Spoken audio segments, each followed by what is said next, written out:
Alright, we're recording. Good afternoon, everybody. So, today I'm going to be talking about the phobia of dogs and why I do not believe that it is a phobia at all.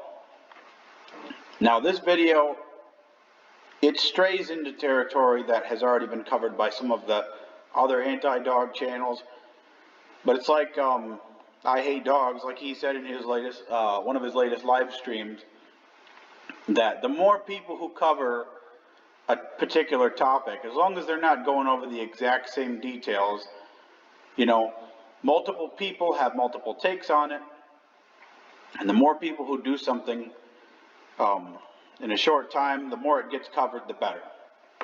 So, today we're going to be talking about why the fear of dogs, the phobia of dogs is not a phobia. So the term for the phobia of dogs is called Cynophobia. This phobia, and this was, this part, I copy-pasted this off some of the sources that I found on Google. The ignorance of facts in a day and time where we have unlimited access to information is unacceptable. If you want to find information, you could find it. So, I'm going to continue reading this. The phobia of dogs is called Cynophobia. This phobia is often associated with specific personal experiences, such as being bitten by a dog during childhood. Now, I don't believe that. I think that the phobia of dogs is a healthy fear, and I think it is built into people from a young age, and through their environment and through many other factors, they learn to go against their natural instincts. But I gotta say, would you want to stick your hand in the mouth of something that looked like that? I mean, yeah, that probably wouldn't feel good. So, the phobia of dogs is not a phobia. So, in order to cover that, we're going to talk about what is a phobia. Let's dig down into this.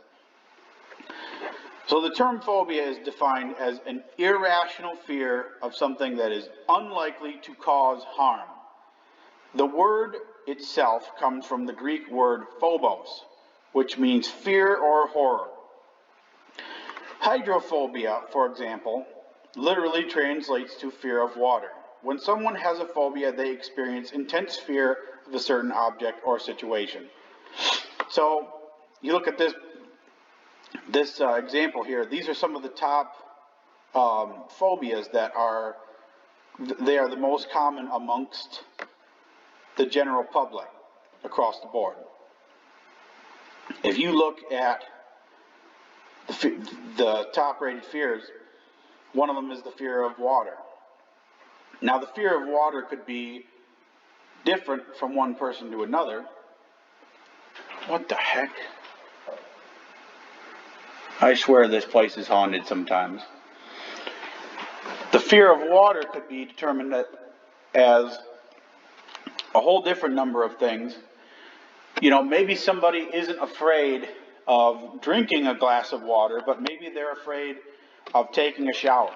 Or maybe some people are afraid of, they're not afraid of taking a shower, but maybe they're afraid of being near big areas of water.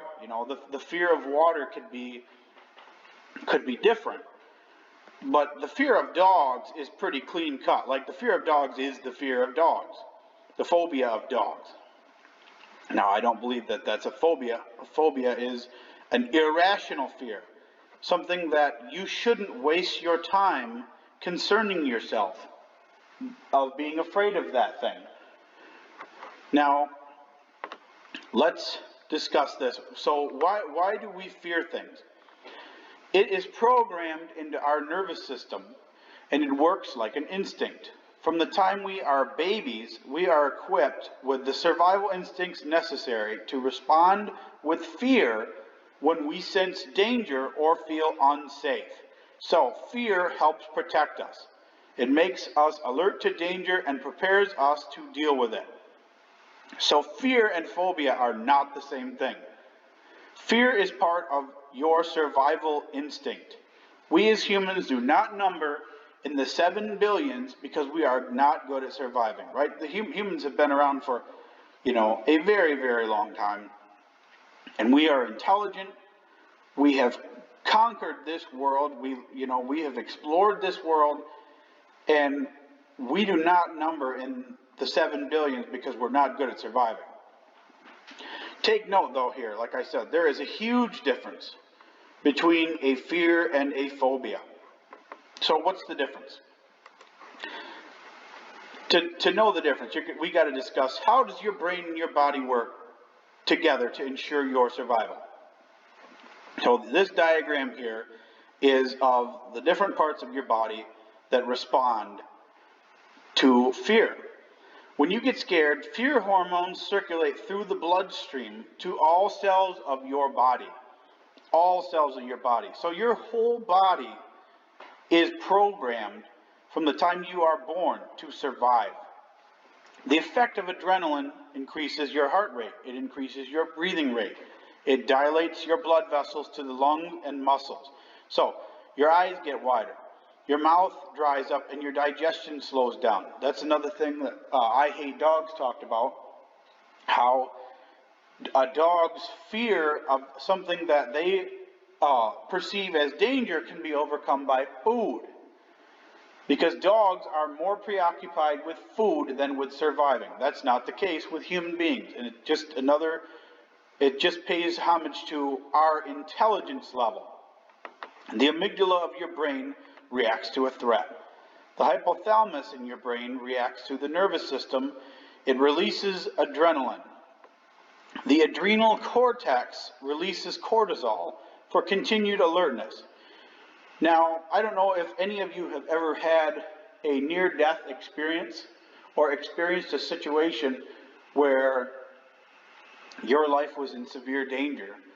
I had a car accident about 1.5 years, and when it happened, I just remember the guy pulling out in front of me. It was a two-way stop sign, so I didn't have to stop, and he did. He wasn't allowed to go until it was completely clear. I had the right of way. And I just remember when I started to see him go, like just time, your body's feed rate, right? The frames per second that your brain takes in, time just, it slows way down. And what was probably only a couple seconds felt like a minute. The tunnel vision, all of that, that is all your flight or fight response. So, what's the difference between an irrational fear and a rational fear? And where do you draw the line? Well, according to, where'd it go? Here it is. According to this, some of the top phobias are fear of dogs and fear of horses. So let's compare the two. What's the difference between irrational and rational? Where do you draw a line? Well, first I want to point out to you, this is the skull of a horse. Obviously, it's a diagram of the skull of the horse. So these teeth that a horse has are flat. These molars are flat, and even the sharper teeth that a horse has are made for gripping and picking up food. They are not made for ripping flesh off of bones. So the question would be, if something is highly unlikely to cause harm, why would anyone be afraid of it? Anyone who is afraid of something can give an answer that in their own head makes sense, right? Like, maybe it doesn't make sense to you, but it makes sense to somebody else. For example, the fear of horses, like we just said, is equinophobia. A horse is a large, powerful animal that could kill you if it wanted to. I mean, there's no human in the world that's a match for a 1,000-pound horse. I mean, that thing could trample you to death if it wanted to. But horses are not meat-eating predators with an instinct to kill and are generally peaceful. Now, approximately 11,500 people are injured by horses every year in the United States, typically females between the ages of 10 to 14. So these are people who were involved with horses, right? Even though it is possible, your chances of being hurt by a horse are about 35 out of 100,000. Your chances are very low. Also, unless you go looking for a horse, you will most likely not find one in a park, walking down your street, or even a department store. Like, in order for you to come into contact with a horse, you would have to go out of your way to find one. So, a phobia of a horse, an irrational fear of a horse, would be if you were too afraid to leave the house because you were afraid of running into a horse and the horse, harming you. The phobia, it becomes a phobia as an irrational fear where it is not in your best interest to waste your time, waste your life being so afraid of something when the chance for you to come into contact or be harmed by it is extremely low. That would make it a phobia, an irrational fear. Now let's compare that to dogs. The first thing I want to point out and take your attention to this. This is the skull of a pit bull. This skull has sharp pointed teeth for severing flesh and snapping tendons. Now this would be the skull, unless it was a euthanized dog, this would be a dog that died in old age. Now you look at how worn down these teeth are, that may not seem as intimidating, but you keep in mind this is a dog that died of old age, and you look at that mandible bone. That is a rigid, that is a weapon. That is a weapon. So compared to dogs, there are 77 million dogs in the United States. I know that is a horribly sad fact to hear, but we live in the real world. At least, this audience, I believe, does. So that means if you were to distribute the dogs evenly amongst all households in the United States, you have about 57% of the households in the United States with at least one dog. So your likelihood of encountering a dog is thousands of times higher than encountering a horse. Now, here's the part. It's been covered, but I'm going to cover it. More than 4.5 million people are attacked by dogs every year in the United States, and more than 800,000 receive medical attention for dog bites, according to the CDC. Now, whether or not you trust the CDC and everything that they do, they are not a dog-hating organization. They don't conspire to raise the number. They don't work to make dogs look bad. Those are the facts as they stand. More than likely, the number is higher. All right, those are just the reported number of bites. So take that for what you will. By that math, dogs bite 1.4% of the total United States population every year. Every year. So it's not something that, we got this new thing and we're going to try it out, and if it doesn't work, we're going to make changes. This is every year. Now compare that to 0.0035% of people who are injured by horses. I want you to say that out loud with me. 1 out of 100,000 people for horses. 1 out of 73 for man's best friend. Man's best friend attacks 1 out of every 73 people. Those are substantially different odds.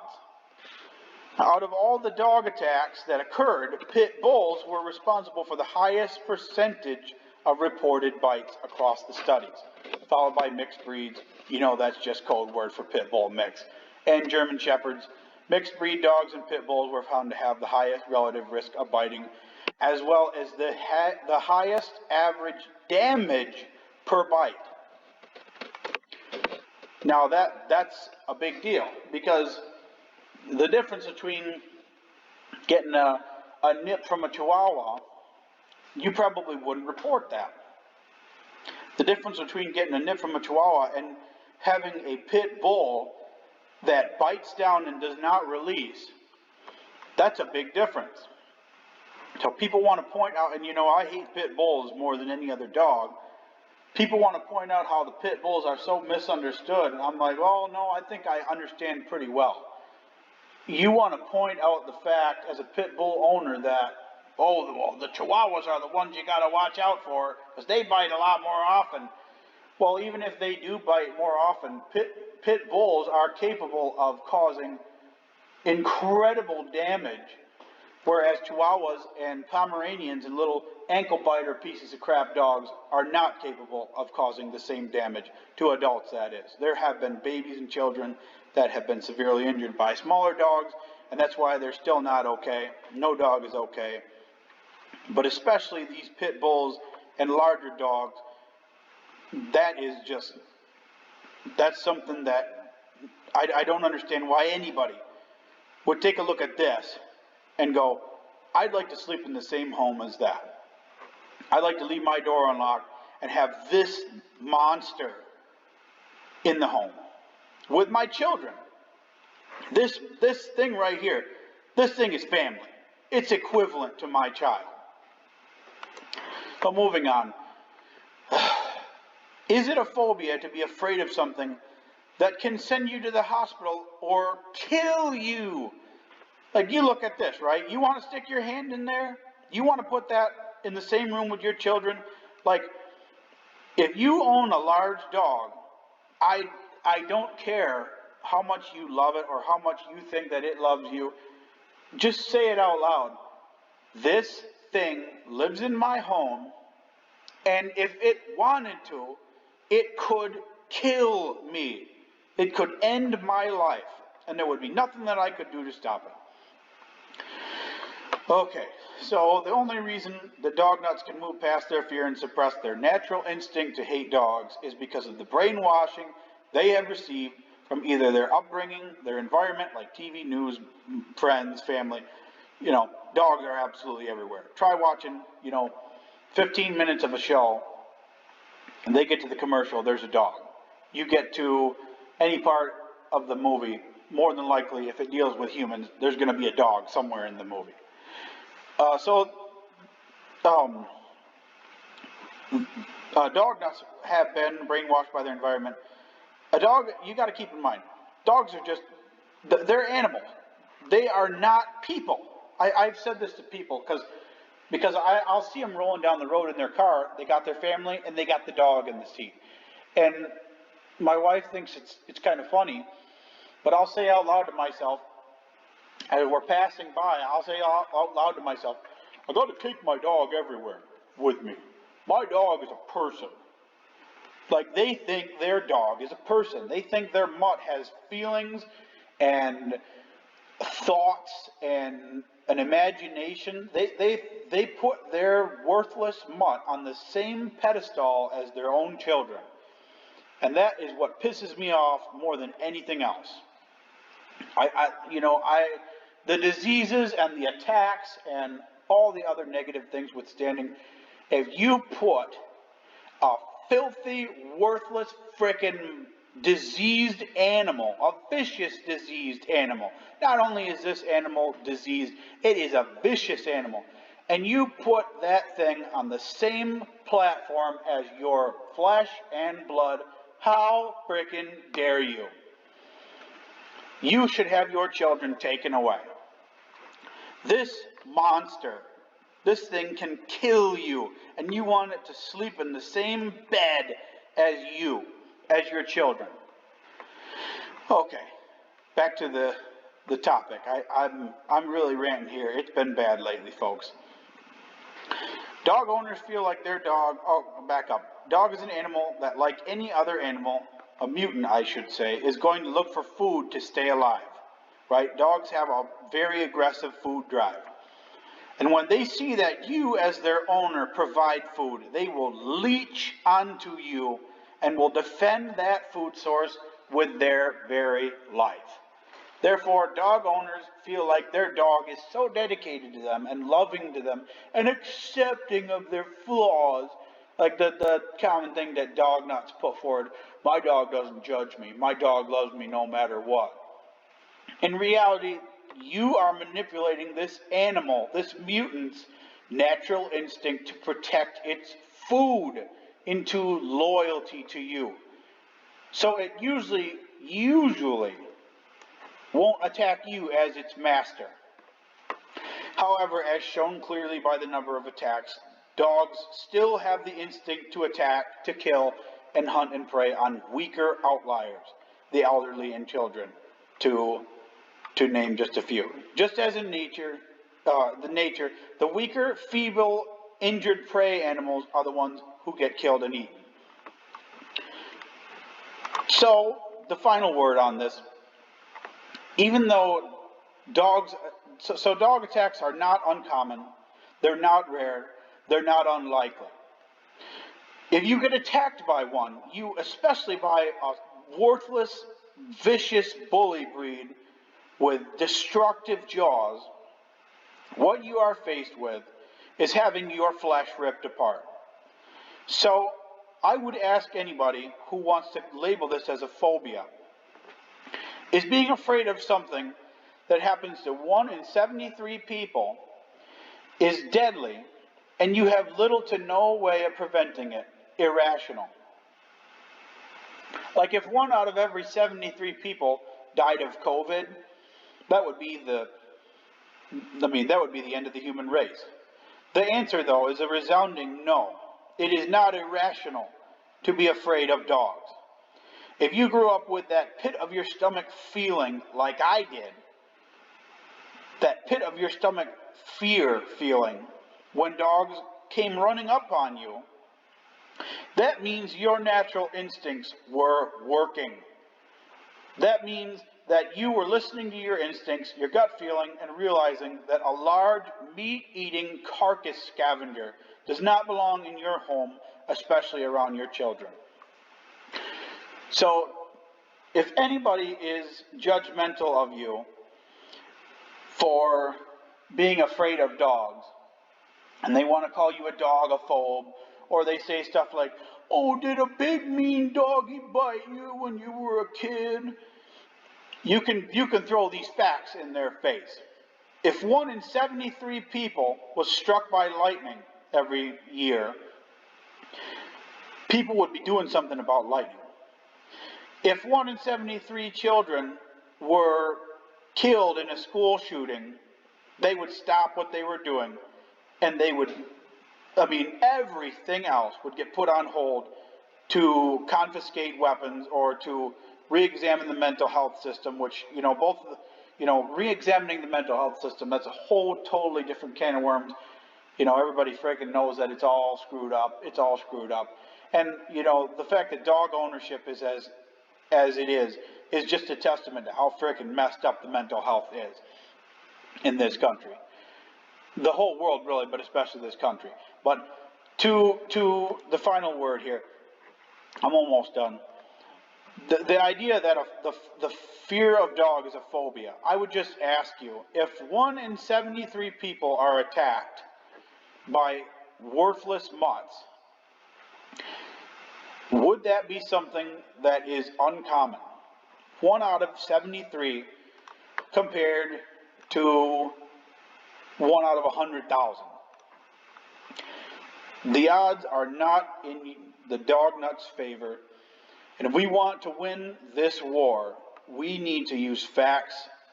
And I am here to equip everybody who watches these videos with the facts that they need. So, as always, carry those guns, get licensed and everything. I have to say that because of frickin' YouTube. Get licensed to own a weapon, carry a weapon, carry your wasp and hornet killer. Whatever it is that you got, protect yourself. And as always, love the sinner, hate the dog.